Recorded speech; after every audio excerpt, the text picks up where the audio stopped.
Hello, everyone. Welcome back to the show and stay with us. We're really lucky to have Clarissa with us, and Clarissa's helped hundreds of clients back to optimal health through her passion and deep understanding of nutrition. She really appreciates the value in re-educating, myth-busting, and removing stigmas and preconceptions that have developed around nutrition and lifestyle. So today in particular, we're going to focus on IBS and how Clarissa helps people to manage such, and just on the topic in general, because I know it's a really important one. So yeah, welcome to the show. It's great to have you. Thank you so much for having me. Absolute pleasure, and I'm excited. Yeah, thank you so much. And to start, yeah, I'd love to hear about how you got involved in the space, what really attracted you to nutrition and education and helping people with such. Yeah, for sure. So I struggled as a young teenager, actually as a child, right through to young teenager with IBS. IBS in kind of commas of all kind of digestive upsets and constipation and food intolerances and lots of bloating and lots of pain. And it wasn't until my late teens or early adult years that I started kind of paying a little bit more attention to this and started kind of playing around and being my own guinea pig, and did a lot of research, which I tell all my clients not to do. Do not Google anything. But I did that at the very beginning, and actually I found some stuff in a specific diet called the low FODMAP diet, which we might talk about later, and put myself on it, and I found such incredible relief. And prior to all of that, I think it was 9 different doctors, gastroenterologists, and dietitians with no help, like none, no kind of symptom reduction or anything like that. The best I was given was drink peppermint tea, or I was told to go on antidepressants, or I was told to eat fruit smoothies. That was the kind of basis of the information or the advice that I was given from all these doctors. I obviously got no help. So when I felt so incredible after trying out this diet by myself, I was like, wow, this is incredible. This shows you the power of nutrition and the power of lifestyle changes. And so it wasn't until a few years later that I'd actually already trained in something else, but that kind of inspired me to go back and study nutrition again so that I could take what I knew works and my passion for it and help people. And so, yeah, that's a bit of a journey. I went and studied nutritional therapy. And the moment I graduated, I was ready set to help people with their IBS. And that's what I've been doing now for 7 years. I work with many different kinds of clients. I work with weight loss and autoimmune conditions and things like that. But really my kind of, because it comes from a place of passion and empathy, is all things digestive health. Yeah, I love that. I love that you kind of had that personal journey and that you knew the benefits of nutrition prior to even starting the education. So I think that's a really nice way into it, because you could kind of match the education with your own personal experience, which I think is really important.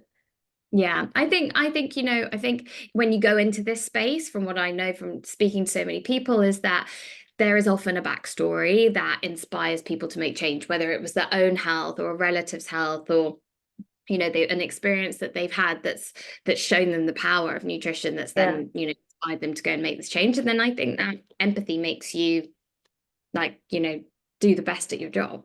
Yeah, completely. And you can also, I think it allows you to speak to people and really connect with them on something that you yourself have gone through. So I know that that's super nice. And I know you spoke about your own IBS journey as well, but what kind of are the symptoms that people should look for? How is it even diagnosed? Say if someone's listening to this and thinking this could be me, or they think that they may have IBS. Yeah, well, that's one of the really big struggles with IBS, and why I said, I was told I had IBS, because there's no set test, right? There's not a blood test that says you have IBS or you don't have IBS. Inflammatory bowel disease, you can test for something called calprotectin, which checks inflammation in your digestive system. That would tell you whether you are, and along with other tests as well, but that's part of what they look at. So it's a good kind of test indicator. With IBS, there's none of that. So what is often the way to get a diagnosis of IBS is through a process of elimination, or kind of just through symptom presentation. So your doctor will often check for IBD, check for celiac. They might run a colonoscopy or gastroscopy. just to kind of check for abdominal obstructions or inflammation or ulcers or things like that in the digestive tract. And if none of that kind of comes up with anything and they've asked you based on your symptoms, then that's probably where you'll get a diagnosis of IBS. And the symptoms are really far reaching. So the NHS traditionally says it's having constipation, diarrhea, a mix of both, which is called IBS-M, like just kind of mixed. It's pain and kind of stomach cramping. Yeah. And bloating. So those are the kind of traditional things. But really, flatulence is a part in there. Also looking at other things like the way that your bowel movements change. Even people that go to the toilet every single day and traditionally aren't constipated still have IBS. So you can have normal bowel movements and still have IBS. So there's lots of parts of it, and it's quite complex for people. And I think that's why it's so poorly misunderstood. Yeah, there's no definitive test, but you do. The number one thing when people come to see me and they say, oh, I've had these symptoms, is you've got to chat to your doctor.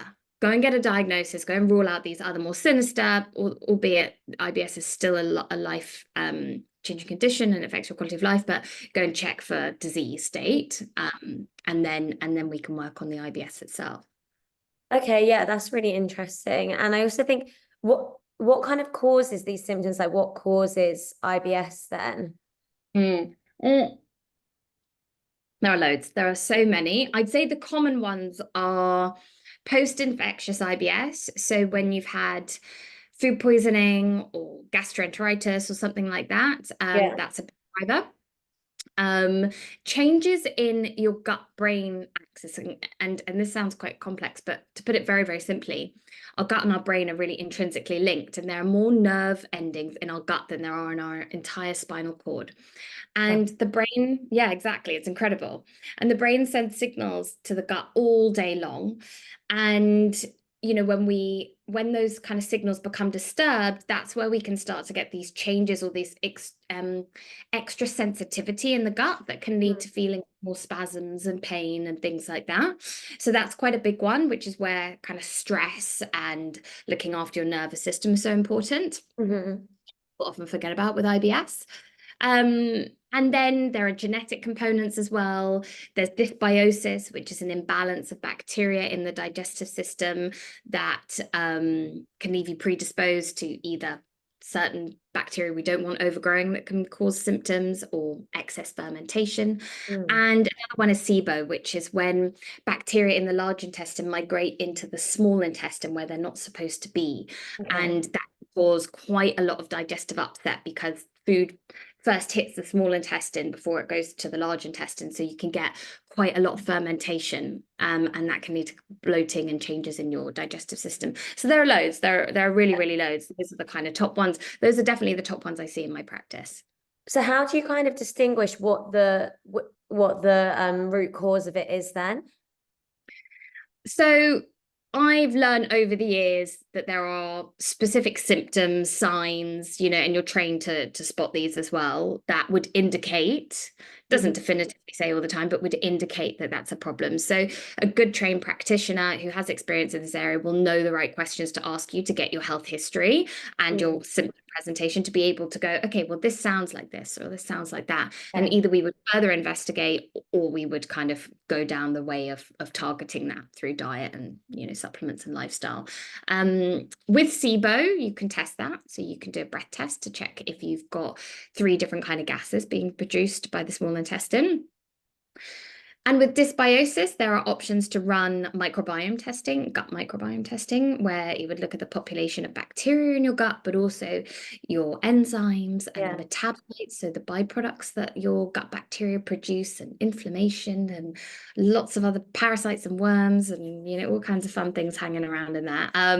So that's something you can use. Not everyone needs to use it. It's quite an expensive tool, but it's definitely incredibly helpful for some people. So yeah, sometimes dependent on the outcome of people's presentation of symptoms and questions, we might run testing.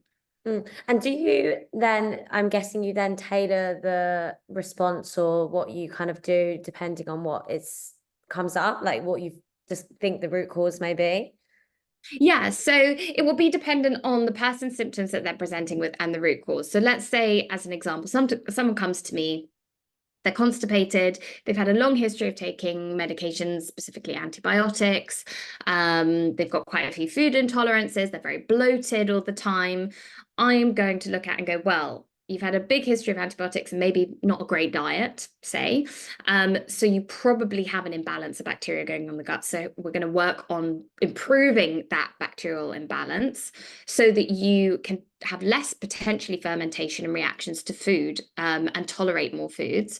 But at the same time, we're going to get your bowel movements going because we also need to work on the current symptoms. So it's kind of a double-pronged approach, because the thing that you also need to do with clients, especially when they're suffering so terribly with IBS, is get them symptom relief, because then it feels so much better, and then their nervous system feels better, and the nervous system drives so many of these changes and reactions. So it's kind of a double-pronged approach.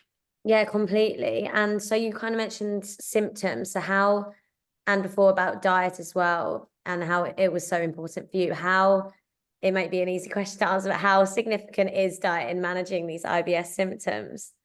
Look, it's definitely a huge pillar of the approach. Huge factor. It's definitely not the only factor. There are some people that I don't really need to even change their diet, and we can get them incredible symptom relief. But it is always something that we use, because food intolerances are prevalent. It's suggested that 70% of the population don't tolerate lactose. So already, and that causes gastrointestinal symptoms. So, already you've got something you can play with there. And when we think about feeding your bacteria in the gut, diet is the first place to start. Plenty of colorful fruits and vegetables and polyphenols and fiber and, antioxidants and all this kind of stuff. So it is a hugely important part. But that being said, with diet, and I'm talking about kind of restriction of foods for a period of time. So bringing in all the wonderful stuff is great, but sometimes people can't do that at the beginning because they're too reactive. So with the restriction, it should never be long term. Yeah. You might have to portion limit some foods that are your trigger foods for longer periods of time, or you might need to cut out one food group for a long period of time. I'm not talking about if you're celiac or anything or have allergies, but just generally. But you should never be on these incredibly restrictive diets for a long period of time, because they can actually do more damage to the gut than good. So it's about, okay, let's repair. And remove these foods and repair for a bit, and then let's reintroduce them again once you can tolerate them, because our gut loves diversity. So if you restrict it for too long, it's actually going to swing the opposite way, and it's a delicate process because you can't introduce too soon, otherwise people are really reactive. Oh, okay, that's really interesting. And how do you kind of do that repair part then? So I suppose it depends on what's being repaired. Okay. But let's use that example of that girl who came to see me who's constipated with loads of antibiotics. We would probably use a probiotic supplement, because of the long history of antibiotics. There's some research that I read that said that for one course of antibiotics, you need a year's worth of probiotic support afterwards. Wow. Can help post that. Now there are variables to every study, and I'm not saying you need to take probiotics for really, really long periods of time, but we do know that after antibiotics they can be really helpful. So that, but also we would be looking at how can we improve it through diet. Can they tolerate fermented foods that are full of light bacteria? Can they, that person with constipation, they have to get their bowels moving. That's the number one thing. So with diet, it's going to be about what fiber can they tolerate? How can we bring that in slowly so that they can get it in? And that also helps with part of that repair process.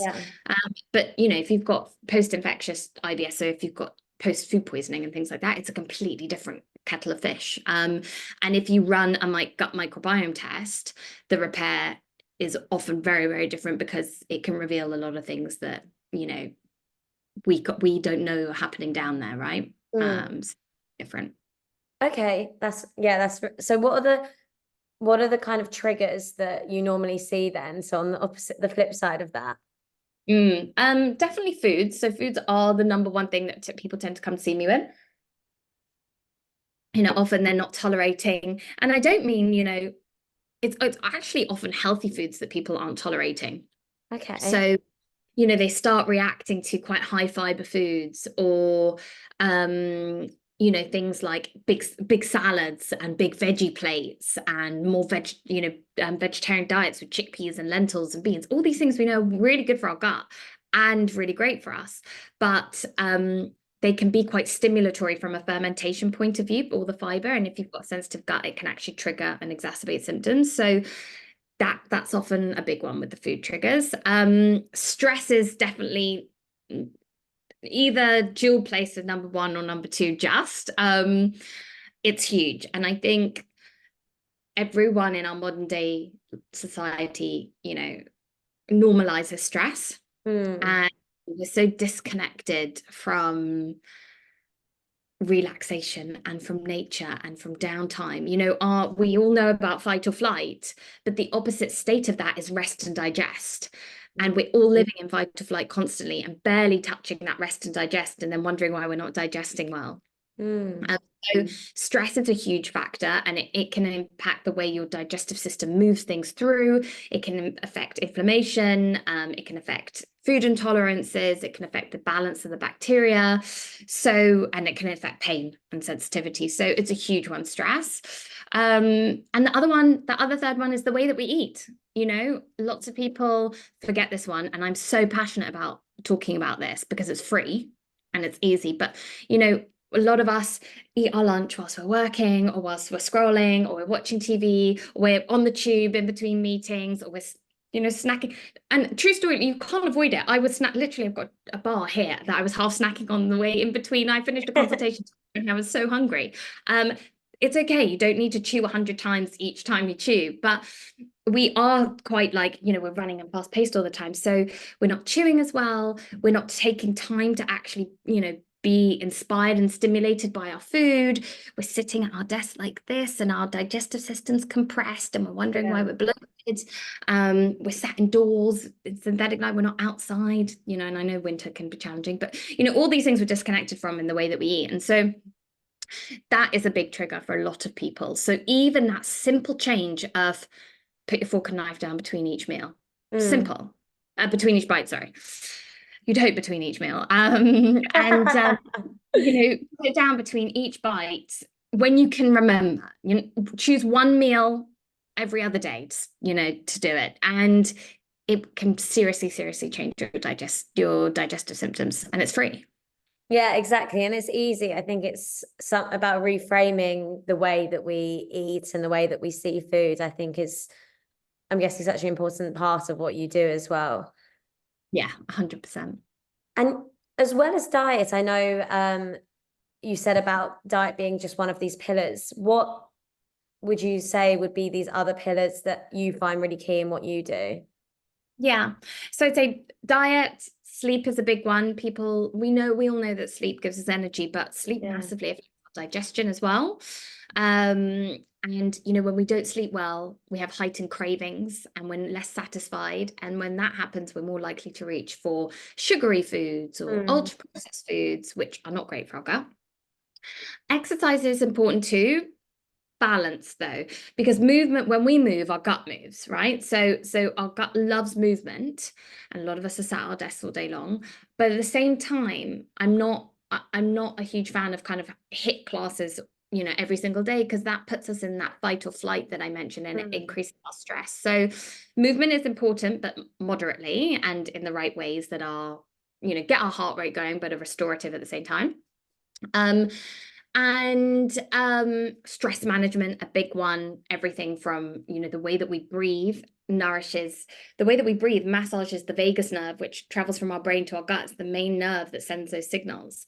And it's all about, if you deep breathe and expand your diaphragm, you massage that nerve and you calm those signals, and it's free, and we all have to do it to survive. So all that stress management piece, breathing, journaling, meditation, being in nature, that stuff. Lots of people think nutritionists don't do that, but that's a, you know, huge part of the protocol with a lot of my clients. So those are kind of, I'd say, I'm trying to think about environment's also a big one too. So fresh air, mold exposure, plastics, fragrances, synthetic stuff in the home. That is actually quite an important one as well, especially if the client also has renal conditions. And then so those are the main things. And then, you know, as our we target that, and then to help support that, or for additional support, that's where supplementation can sometimes, you know, tool. Yeah, and I love that you mentioned loads of different things, but there's loads of little things that people can do. So I think people often think, particularly with health, that they need to spend loads of money on the latest gadget or test or supplement, etc. But these things that you've mentioned, just like say, like walking around a bit more, or trying to use a little bit less plastic, or getting some fresh air, or as you said, sitting up straight when you're eating. These are all things that literally anyone can do, and they're completely free, as you mentioned. So I think that education around that is so important, and also can kind of be quite empowering for people to realize that they don't actually have to do the next fad diet or something like that. 100%. Got to start with those low-hanging fruits first. Obviously, there are some people that are really unwell, and that just doesn't cut it. But you've got to start with those basics first, because if you jump straight into the other approaches, you're not actually dealing with those, and you're still going to get symptoms. Yeah. No, I love that. And if someone is listening to this saying at the beginning of their journey, how would you help them to pick up or track and identify what may be a specific trigger for them with regards to their IBS, or what they think may be IBS?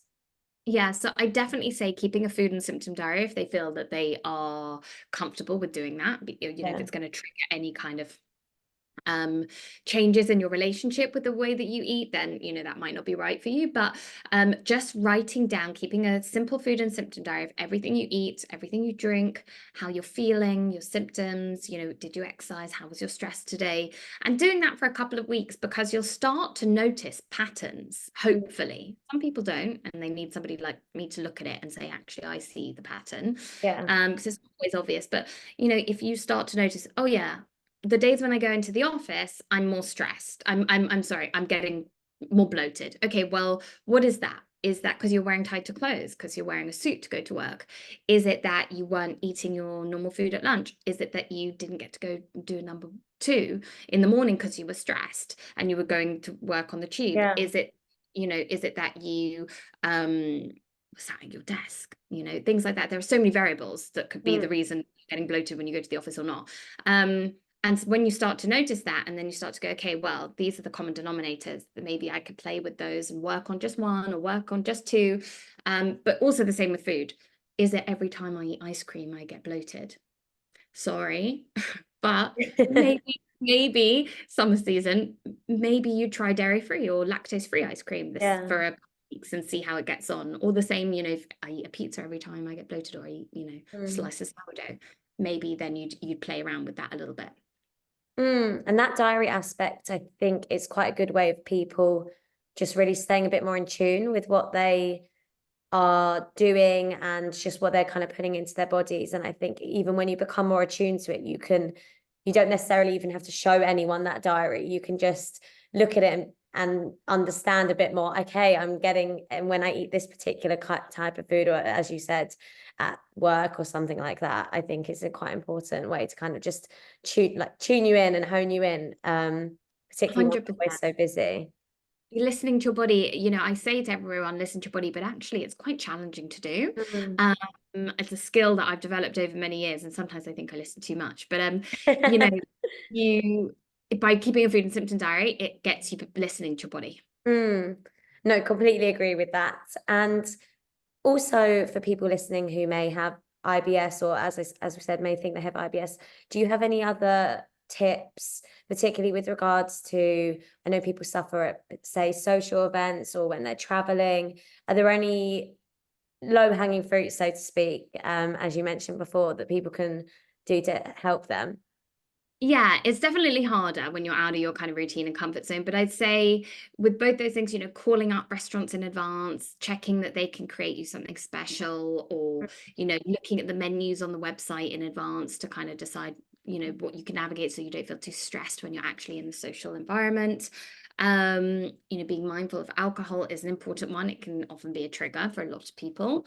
So not overdoing it. I'm not saying don't have it, but maybe being moderate with it, keeping up the basics like the water, the eating habits, the chewing, and also noting that, like, just because you eat something that maybe you weren't supposed to, or that you're a little bit worse on your symptoms, doesn't mean you've undone any of the hard work that you had done previously. And I think because people then get stressed when they're on the holiday and they can't relax, and then the stress makes them bloated. So trying is very easy for me to say, but trying to kind of just let your hair down, but to just be like, okay, well, I can't control every variable. I'm going to do my best. I'm going to keep up the basic habits of, not overly snacking, drinking lots of water, trying to keep out my trigger foods when I can, and seeing how I get on. But yeah, it's definitely harder. Yeah, I completely agree. And I like what you said with the routine aspect of things. People are so hyper focused on that kind of thing nowadays. So I feel you wouldn't say someone was a healthy eater if they ate rubbish all day and had one apple once a week. So I think people need to flip that in reverse and realize that if they have one thing that is perhaps, say, a trigger on one day, that's not going to completely undo the rest of it. 100%. So it's so good. But I think that brings me pretty much to the end of my questions. I was wondering if there's anything else that you wanted to add at all. Yeah, I think I'd say I should have mentioned at the very beginning, but I created an online program specifically to help people with IBS. It's called my IBS Solution. Oh, amazing. And yeah, it took me 3 years to develop, and I've put my heart and soul into it because I know what it's like to be in a position where you need support, but seeing private nutritionists is very expensive. And so it's at a quarter of the price is to see private nutritionists, and it brings in all of the things I've mentioned today. So it's not just diet, it's supplements, it's stress support, it's sleep, it's rebuilding your microbiome, it's helping you figure out through your personalized forms, what are your symptoms and how do you personally target them? And it's got community groups and over 100 different recipes and meal plans and things like that. So if people are wondering, okay, well, I've kept food and symptom diary, I've tried chewing a bit more, but I think I need that kind of next approach. A little bit of a plug, but absolutely that's what I designed it for. Oh, that's amazing. So do you kind of go through each of the sections and explain what it's all about and then provide a kind of different solutions? Yeah, so it's a 6-module course that lasts 12 weeks, and each module is kind of, based on one of these pillars. We begin with diet, and then we move on to sleep and exercise, then we do and stress management, and then we do figuring out different kinds of supplements and to help support and repair the gut, and then we reintroduce all the foods, and then at the end we talk about, okay, long term, how can we keep up your symptom relief and kind of keep your gut kind of really healthy so that you can go off and hopefully be symptom free long term. And yeah, each is kind of a video module, workbooks, handouts, things like that. So yeah, that sounds amazing. Well, I'll definitely tag that below for all those that are interested. And on that, I just want to say thank you so much for sharing your knowledge and time with us. I know the community is going to be really interested. Thank you so much for having me. It's been a pleasure. Thank you very much.